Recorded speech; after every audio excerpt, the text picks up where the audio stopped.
2 seasons ago, in the final game of 1977, the Colts played the Patriots in a game they had to win to make the playoffs. Baltimore fell behind by 3 touchdowns. Then, led by Bert Jones, staged one of the greatest comebacks ever seen in Memorial Stadium. Jones is going to throw out of the end zone. Fakes once, now fires deep. Dowdy. He's got it! Oh, my. What a great catch, too. He had to turn around to get it 57 yards. The comeback continued when the Colts, now just 1 point behind, reached the Patriots 3. We have that clock running a point behind. What a thriller. Oh, what a football game. What a second half of football. 3rd and goal, Baltimore at the New England 3. Double tight end offense. Jones gives it to McCauley, right side, dives, and he's got it. He scores. McCauley has scored, and the Colts go ahead. What a comeback. This club will have one of the great ovations in recent years. New England just played their hearts out, but the Colts have won the game. It is all over. Baltimore's Memorial Stadium is an outdoor insane asylum. Joy rebounding all over the stadium. People are standing in the upper deck. They don't want to go anywhere. Memorial Stadium rocking. The great cheers for a deserving, very courageous, and most importantly, victorious Baltimore Colt football team. They got up off the deck. The incredible 30-24 win crowned the Colts champions of the Eastern Division. It appeared the glory days had once again returned. The next week in the playoffs, the Colts and Raiders met in one of the classic games in NFL history. The lead changed hands 11 times. It took 2 overtime periods to end this marathon, and when it was over, Baltimore narrowly had lost an unforgettable game. But with one of the most explosive offenses in the NFL and a defense that habitually made the big play, the future looked bright. Optimism was in the air, and in the new season, the love affair between Colt fans and their team was ready to be resumed. Everyone from ball boy to team owner felt the sky was the limit for the 78 Colts. Right from the start, the season was a disaster. In Dallas, Bert Jones was sidelined by a preseason shoulder separation, and the Colts were forced to start Mike Kirkland, who had never taken a single snap in a regular game. Against the doomsday defense, the results were predictable. A national television audience saw Baltimore's lofty ambitions leveled before an onslaught of Dallas defense and offense. For the Colts, the feeling was that things couldn't possibly get worse. The next week, in the home opener, they did. This time with injured second-string quarterback Bill Troop replacing Kirkland, the Miami Dolphins did the deed, shutting out Baltimore for the 2nd consecutive game while piling up 42 points themselves. But there was a reason for the 2 straight shutouts and 80 points allowed, for Baltimore had suffered unprecedented injuries that ransacked the quality of the team, as shell-shock coach Ted Marchibroda acknowledged. We've probably been as hurt as any ball club has ever have been. We've got some people out that evidently hurt us maybe more than what I think they do. But again, it's a disappointing loss, and I guess sometimes maybe the loss of Barnes, Jones, and Dowdy come up with a back spasm right before the ball game. Maybe it's too much for us to overcome, I guess. I guess the only thing I can think, we're a good football team, but we have to hit on all 8 cylinders.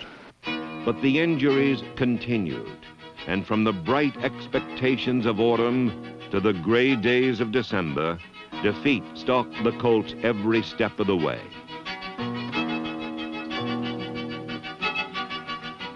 The injuries never ceased. 12 players were lost for at least 4 games, 6 of them for the entire year. Of the injured dozen, 10 were starting players. Subtracted from the defense were Mike Barnes, Herb Orvis, Ron Fernandez, Stan White, and number 43, Norm Thompson. But it was the Colts offensive unit that suffered the most. Tackles number 64, David Taylor, and All-Pro George Coons, number 75, were lost for the entire season. The Colts' attack never recovered from this 1-2 punch. The most devastating blow was struck at quarterback, where veteran backup Bill Troop broke a wrist that would hamper him all year. And Bert Jones saw most of his action playing catch with the ball boys. With Jones out and Troop playing hurt, the delicate timing critical to a passing attack was thrown off kilter, and the Colts' once powerful air attack disconnected.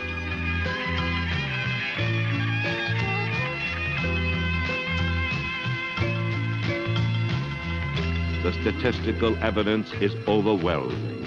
A team that was at the top offensively in 77 ranked near the bottom in 78.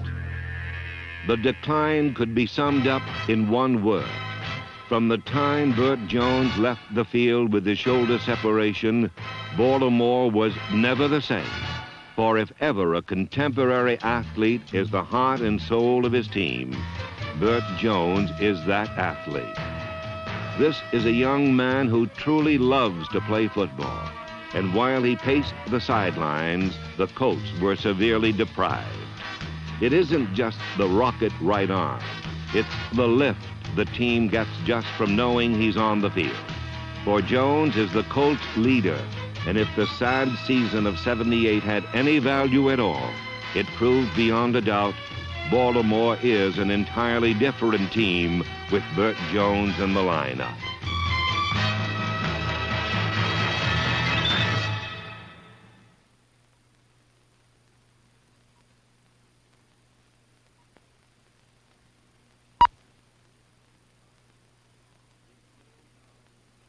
With Jones out, the bomb to Roger Carr was diffused, although the fleet flanker averaged 21 yards per catch. With Carr on one side and acrobatic Glenn Dowdy on the other, the Colts are set at receiver. Dowdy's prime assets are his great concentration and supple hands.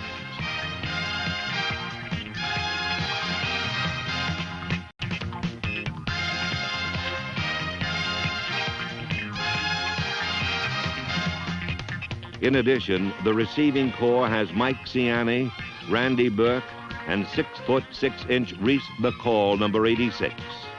The team's top draft choice from Auburn had a very impressive rookie year.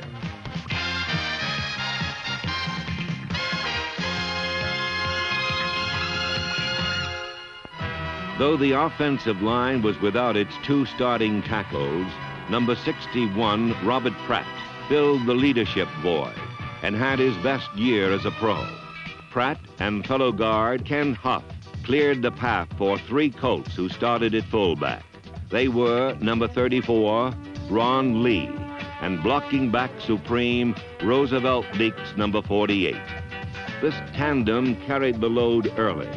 Then another fullback came on strong. Number 36, Don Hardeman. His 46-yard run against the Jets was the longest of the year for Baltimore.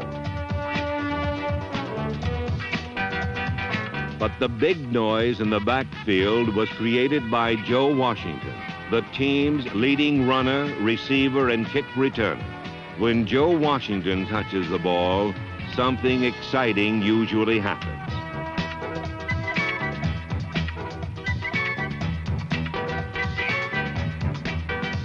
Washington is the quintessential triple threat, throwing, catching, and running the football with hell-bent fervor. He barely missed the coveted 1,000-yard mark rushing, and his total yards ranked him second in the conference. All this despite the fact he didn't start until the 5th game of the season. Washington's speed gives the Colts a dimension they have lacked, and with his great balance and ability to change direction on a dime, Joe Washington is like a disco dancer in low cuts, tapping a medley of pace and acceleration.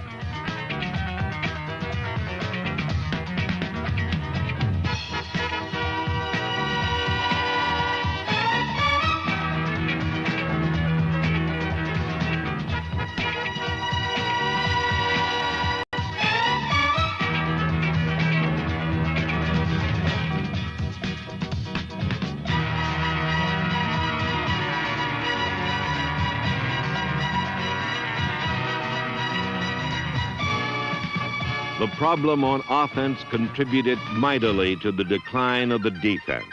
They were on field too much of the time and usually in a catch-up situation. Changes must be made, but basically the talent is there, especially on the line where the sack pack resides. Number 76, Joe Ehrman's brawn at tackle complements the quickness of his partner, Mike Barnes, number 63. On the outside, John Dutton, number 78, led the team in quarterback sacks. But of all the members of the sack pack, no one could match the year enjoyed by Fred Cook, number 72. The 5-year veteran has the ability to take a solid shot from an offensive tackle, peel off, then pursue and hunt his man down.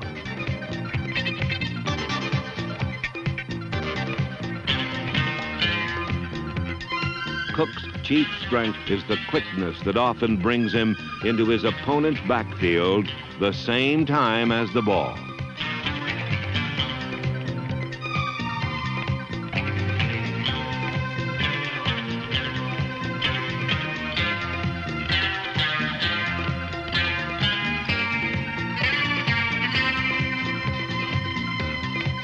The biggest target for improvement is the linebacking position.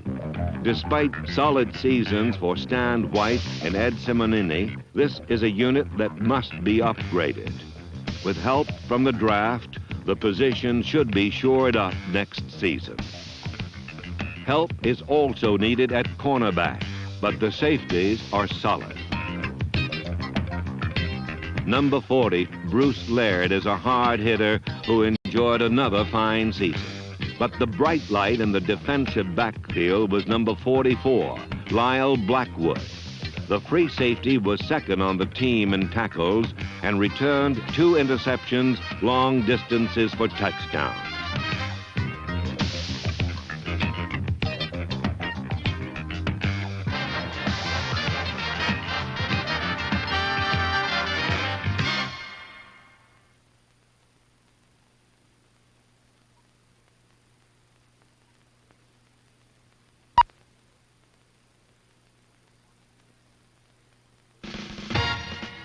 The one unit that exceeded expectations last year was the special team. From excellent kick coverage to pinpoint punting, like this coffin corner kick by David Lee, the special teams were a strong suit all year long. The team had 2 of the most effective returners in Baltimore history.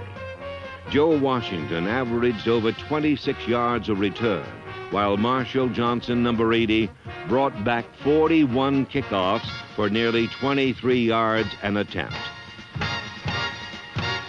But the distinguishing feature of this band of special teamers was their ability to block kicks. A field goal and 3 punts were among their trophies, as the Colts' 10-man all-out rush assaulted enemy punters.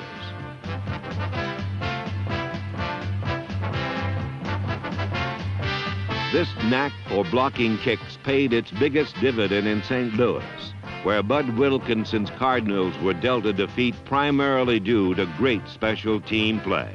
A fine individual effort by number 84, Randy Burke, in which he spiked a punt, then carried it to the Cardinal 31, was one of 2 blocks by Baltimore. Each led to a touchdown.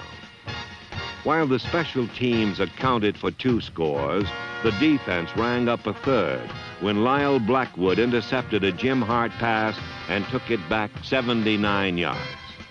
The Colts defeated the Cardinals handily. It was one of only 5 wins all season. Another came 2 weeks later at home against Denver. It was a day for defense, as this tipped pass from Bill Troop to Glenn Doughty was the only touchdown of the entire afternoon. A ferocious pass rush had Craig Morton on his back most of the day, as the defending AFC champions were held to merely 2 field goals.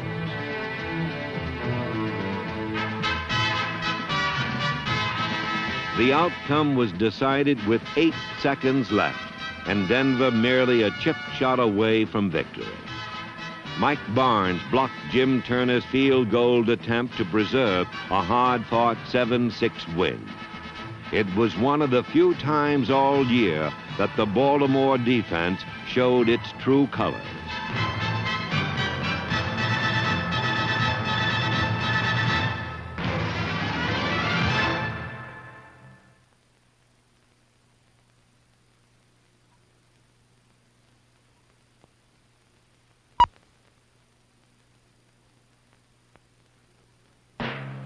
Under the bright lights of Monday Night Football, the Colts played their two finest games of the '78 season. Against the revenge-minded Patriots in a blinding rainstorm, the Colts trailed after 3 periods. Then Baltimore's offense finally ignited.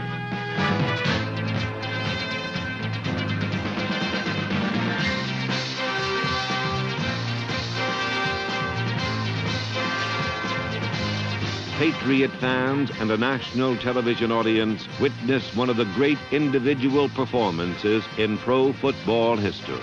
Joe Washington threw for 1 touchdown, caught another, and returned a kick for a third.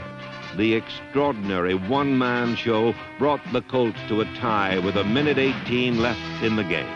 Barely a minute for Baltimore to beat the clock, the rain, and the sky-high Patriots. Here's a line knuckleball bouncing downfield. Washington, I think, at the Baltimore 10 to the 15. Upfield, still on his feet, out in the open momentarily, and he's going to be caught. No, he isn't. He's on his feet. Washington is going down into New England territory to the 10. He's going to score! Oh, my! Joe Washington returns 91 yards. Oh, my! Go to war, Miss Agnes. Did we find the guy when we got this guy? Joe, how'd you like to be mayor?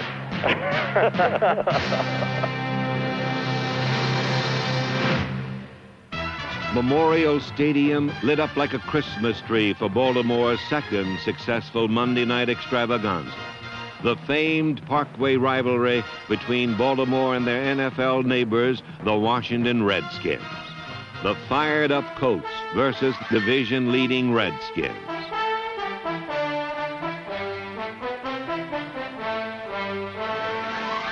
This game marked the return of Bert Jones. The young quarterback was rusty, and the Skins jumped out to a quick 10-0 lead. But the Colts defense regrouped, hung tough, and sparked by 2 interceptions by cornerback Norm Thompson, refused any further scoring by Washington until Bert Jones shook off his rust.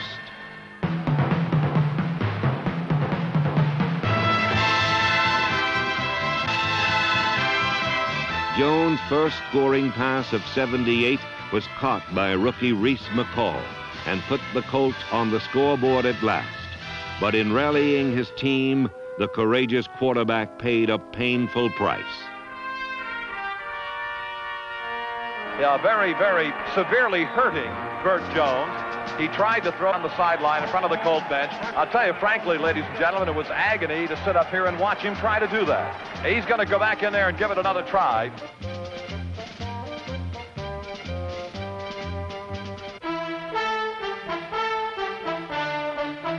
For one shining evening, the potent partnership of Jones to Carr was together again.